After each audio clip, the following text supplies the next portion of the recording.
So, hi, I'm back with Simplifying Rural Marketing with Ajay.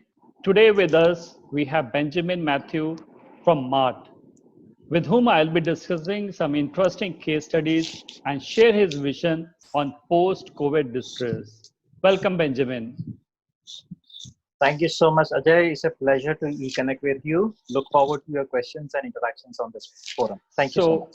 So Matthew, just wanted to understand what inspired you to enter rural markets. Oh, that's a very interesting question and a very prolonged one as well. Let me just shorten it a bit. In the year 2000 2001, when I was working with Procter and Gamble and so and so, one of my friends who used to my consultant who used to send my CVs to other organizations sent my CV to Mr. Pradeep Kashyap, who at that time was known as the father of rural marketing in India. Yes. And when I came to Delhi, and he called me for a small chit chat, and that's where I heard something called rural marketing as such. Till that time I had absolutely no idea. But I didn't give it a real thought. And then in the next 6 months, I got kind of married. My wife came from Delhi and she was having a job in Delhi and I was based out of Mumbai. And there was kind of a intrinsic pressure. Why don't you move on to Delhi? And then I thought of something. And after 6 months, Mr. Kashyap again gave me a call.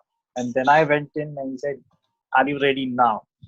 I said, "Let me jump on and see what happens." And since I could take a risk because my wife had a job, so I just plunged in. And that's the biggest turning point in my life. So after that, I haven't looked back. So rural marketing, whether you call it an inspiration or is practically jumping in, I really don't know. So that's where I can tell you what happened. So I'm sure with working with Pradeep Kashyap, you would be having a lot of insights and a lot of information which we would be hearing from him shortly. So firstly, just wanted to know what are before you people enter to the rural markets, there's a lot of myths and realities. And generally, there's a lot of belief system in rural areas. So could you just put some highlights? What are this teeny mini things which marketers need to keep in mind when entering to various markets? Yeah, I think let me just put it in, say, one or two or three points as put together. And these are fairly basic level. I'm not going into very depth of it. So first of the marketers always idea is to look anything as a homogeneous market. Okay. Yes. The key element in the rural is this is a highly heterogeneous market. Every 100 kilometers, the language change, the taste change, the dialect change, the interpretation of the colors change. So it's so varied that you just can't put it in a single basket and say that everything will work fine.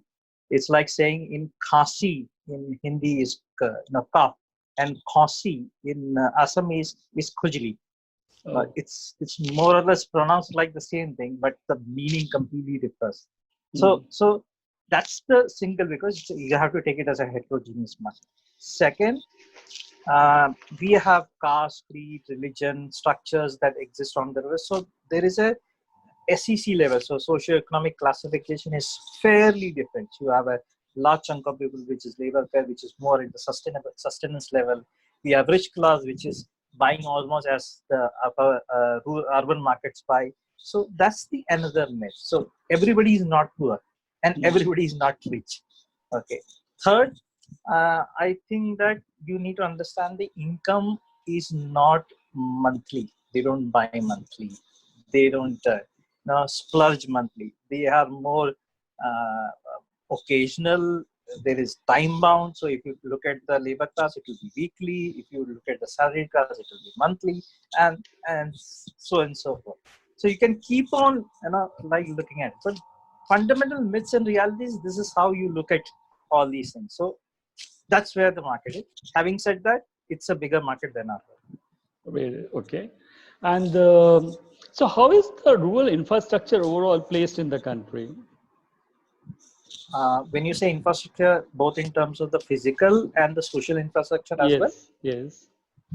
Okay, so I'll take two or 3 points each on both sides of it. If you look at the physical infrastructure, yes, you are right now that 80% of the all villages are now connected by an all-weather road. You have 90% of the villages which is closer to electrified. However, households are not electrified.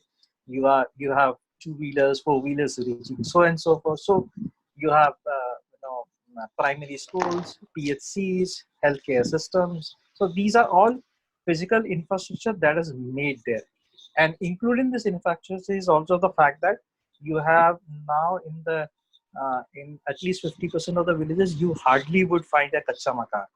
Most of it is a hardcore pakka makans that houses that you see. So physical infrastructure structurally has changed much. Second, on the oversight of the scenario is the social infrastructure, which is like you have about 3,60,000 Anganwadi, 6 lakh Asha workers, you have 1,40,000 post offices, you have Nehru Yuva Kendra Sangan, which is 18 to 35 youths. Okay, so each has a typical role to play. Each has a typical scenario to play. Each contributes to a certain segment of the things. So if you really look at last 2 decades, I think there has been a significant upsurge in the entire infrastructure scenario. And what is the generally buying pattern? That's a very interesting question. Okay, so if I layer the villages on a kind of a pyramid, I can really jabble up some of the numbers and try to be with me. I can help you out. See, villages are broken down by, say, population strata. So you say 0 to 500, 0 to 200, 200 to 500, 500 to 1,000, and you keep on going up to 5,000. And in each strata, there are certain population brackets. So when you look at this strata, 17% of the villages account for 50% of the rural population. I'm sorry, saying 800 million people. So 17% of the villages account for 50% of the population and 60% of the wealth. Oh. Okay, so when you say consumption, all the consumption that you're seeing right now, or $1.4 trillion consumption and expenditure that is coming through for the Indian GDP, is coming from this top 20% of the villages, which is roughly about 150,000. So that's where all the FMCGs, the durables, the agri inputs, the everything is now started to spread. And as you see, these are slowly percolating down to, say, 1,000 population villages. So if you want to get a blanket scenario, this is how the consumption looks like. And then we can go into category wise and structure wise and so on and so forth. And so now the scenario is almost going to change, and there is going to be post-COVID, there's going to be large distress which is going to come into the market. So how do you see that? What is the kind of strategy or the business models the company needs to adopt to reach to the last mile? First of all, I think we need to understand how the COVID distress is likely to happen. So means which segment is going to get hit, who are going to be the lesser spenders, and who will have a trouble in getting the consumption right. So in my opinion, fundamentally at the rural level, the agriculture income is more or less stable. That means most of the farming community, the rabi crop, everything is also in line, except for the situation that we don't have a indication that when the mandis are going to open up. They are likely to open up after 15. Will they open up or not? If they don't open up, then the farming income is going to be hit. Yes. Second scenario is where the allied sector is going to look at milk, poultry, horticulture scenarios and other things. So these are smaller elements which are into the game, which may have some amount of hit because either the labor force is missing in that, or there is practically no demand or the work that is going to come through.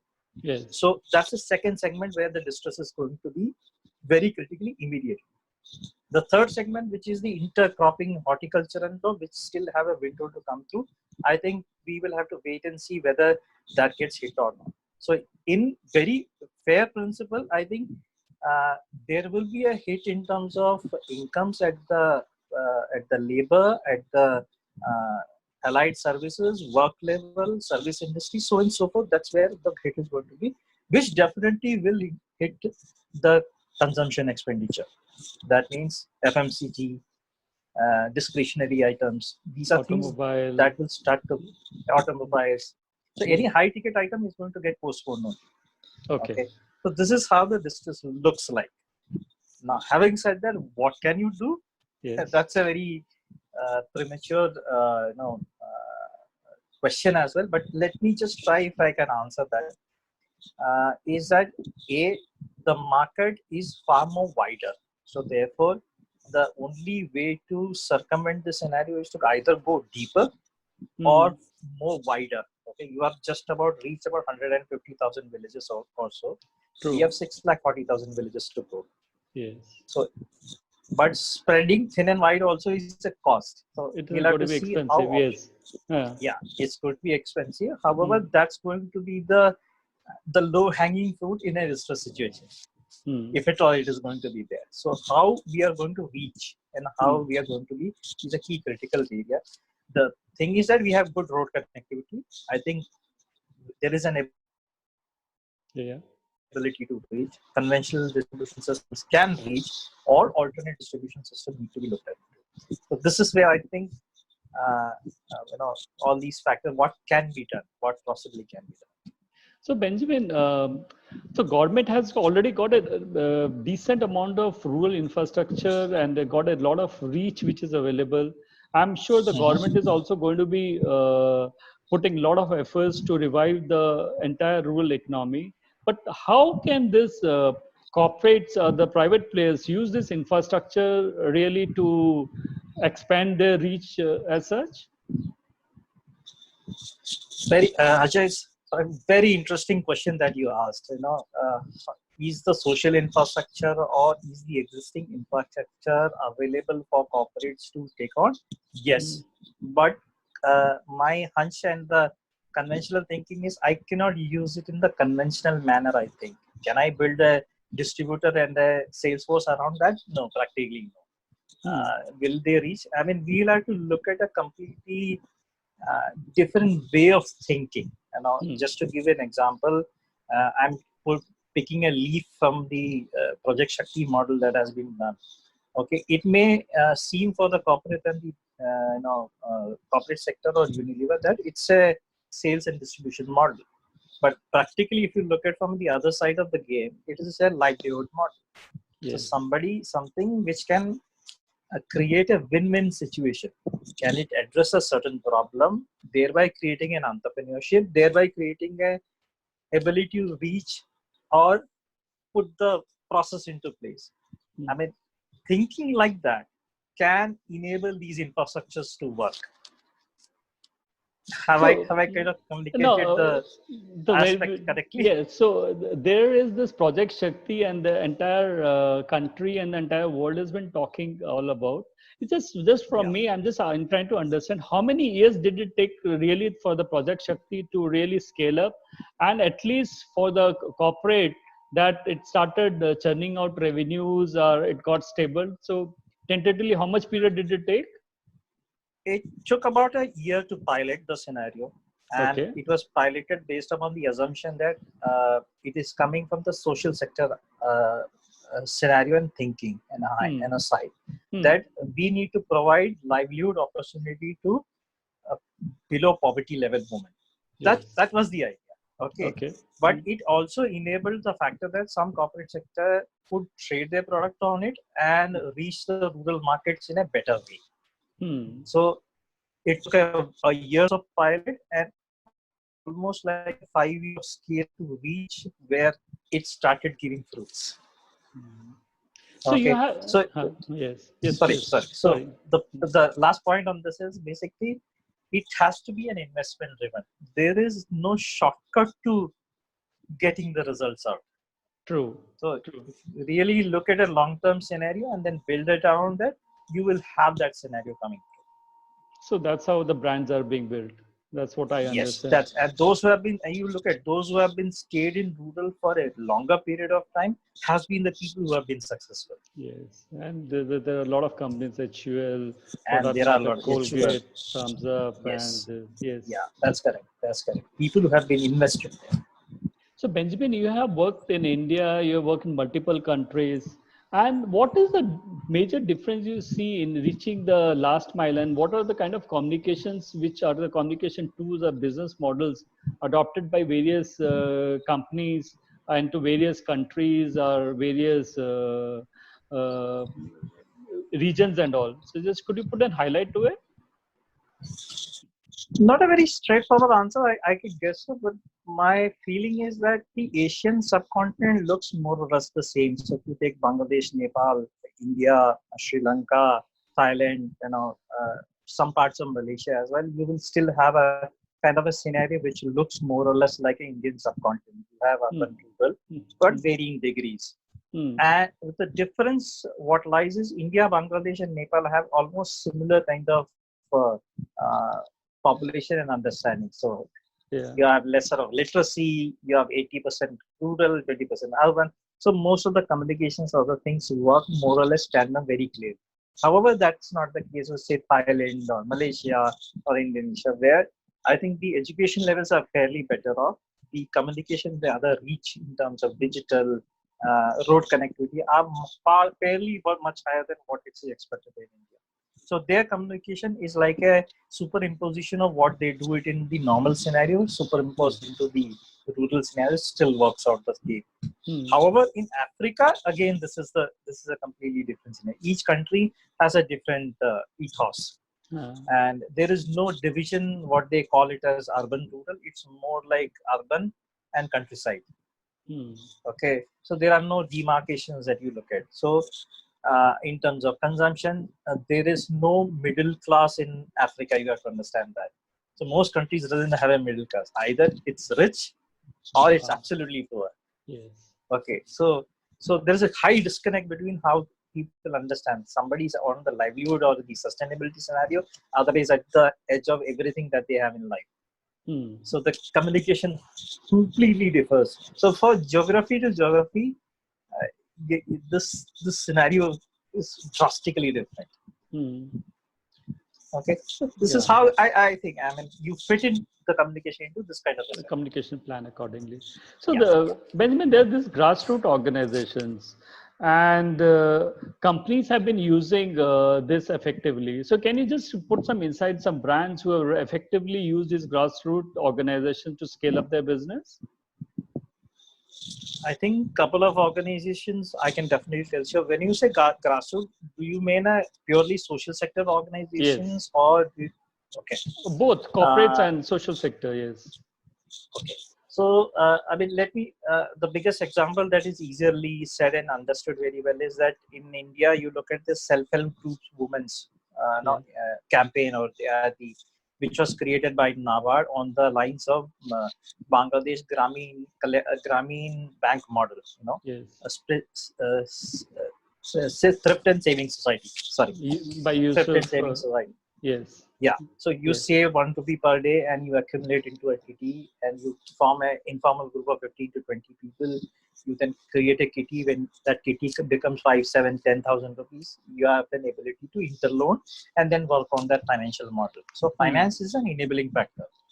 Now, this is a social sector organization which have almost like 6 million group in India alone. 6 million.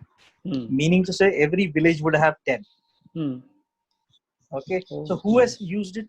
Who has used it better? Look at the Project Shakti model. The same woman has become the entrepreneurs for Lever's product to sell,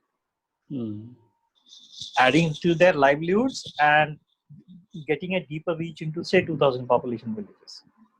Okay. Similarly, Colgate has done with NYKS, Nehru Yuva Kendra Sangathan, a youth from 18 to 35 years of age who literally is unemployed, but they are very good social mobilizers. So Pulse Polio campaign to healthcare campaigns are all run by the government on the shoulders of these people. Can they become communicators or communication agents, change agents, behavior change agents for youth? Yes, you can. You can use them as change agents, or you can use them as entrepreneurs also to get a deeper reach. So you need to evolve a model. So let's look at Colgate Palmolive have done it. So there are enough organizations who have done it, bits and pieces of it, but scalable models are very few. So there is a lot of technology which is coming in, and people have been using extensively social media. So how do you see this thing happening in the rural areas? How are people adopting to the new infrastructure? Okay, so if I take the numbers correctly, I think there are about 497 million phones in rural. That would be roughly 50% penetration, out of which 165 million would be smartphones. So that's where the numbers speak for you. However, on these numbers, can I build the scenario that social media networks are completely penetrated, everybody is using it, internet connectivity is already there? Those are still, a catch. You have to take it with a pinch of salt. Yes, penetration is definitely there. WhatsApp is penetrated, Facebook is penetrated, you have, but it's not very easy to kind of usage scenario comes through. The good educated young people are definitely using it.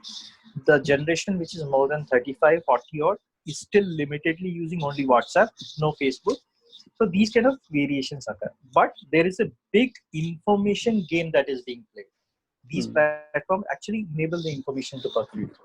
So that means what happens in urban quickly, maybe in just 2 hours reaches the room. That changes the whole boundary. Information is the key, and that changes the whole perspective of how things work, the way things are looked at, so and so forth. Having said that, I'll give you a small insight which you'll understand. So, if you want to ask a rural guy to say, I access the internet, he doesn't understand that there is a browser. Okay. He doesn't browse. Okay. His access to internet is app based.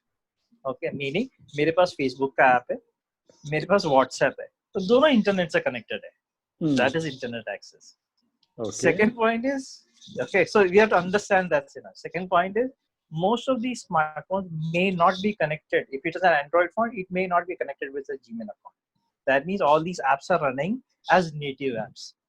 Okay. So if you want to make app बनाऊं और उसको दे दूं और वो download करेगा और उसको use करेगा, it's going to be a tricky task to get through.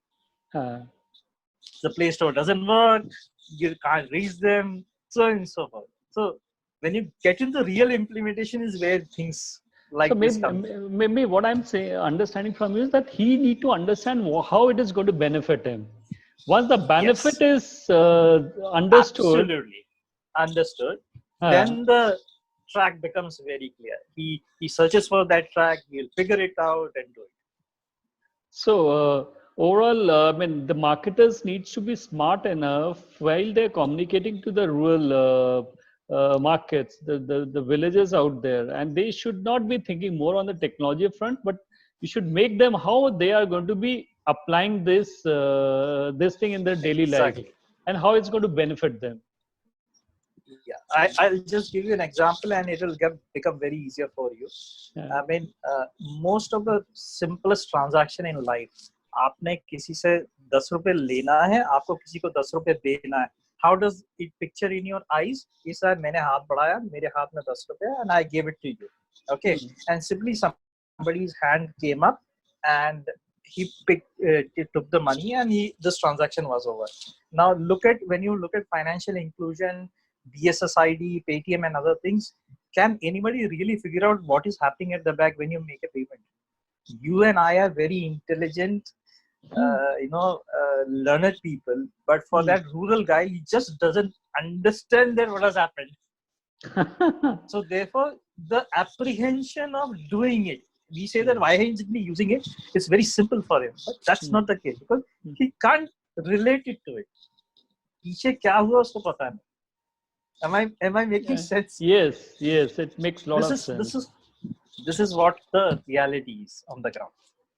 Okay, so Benjamin, can you just share some interesting case studies? You have worked on multiple FMCG brands, auto sectors, and you name it, and every sector you have worked on. Something very, very interesting case study which became a success story, and companies can look into these kind of models, which is going to help them in actually making inroads to the rural markets. Okay, I may not say it as a success as of now because it's still under wraps, but I can literally tell you what the direction and how the things were shaped up. Okay, one of the interesting areas in rural is the innovation ecosystem. That means whatever I have in my hand is with what I will create something new, which will help me or tide over a situation.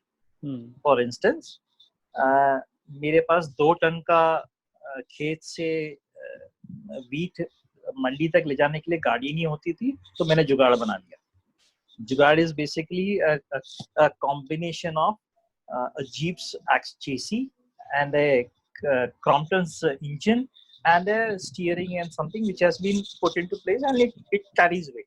It solved the problem. Please understand that our minds are frugal in nature. The only thing that we threw out was the British. Rest everything we recycle and use it. Okay, so that's the scenario. So this ecosystem can simply, if you understand the way people innovate, and if you look at land, air, and water scenario, everybody, and there is at least 300 odd innovation that is there on the ground as of now, I can tell you. If companies can really look at why the innovator innovated, and can that be a bigger translation for mobility, would be really understanding what the needs of the consumer are. Yeah. Am I connecting the dots clearly? So this is one direction in which one of the company has already taken a step. Okay. Okay, and they want to translate this innovation ecosystem into their product design.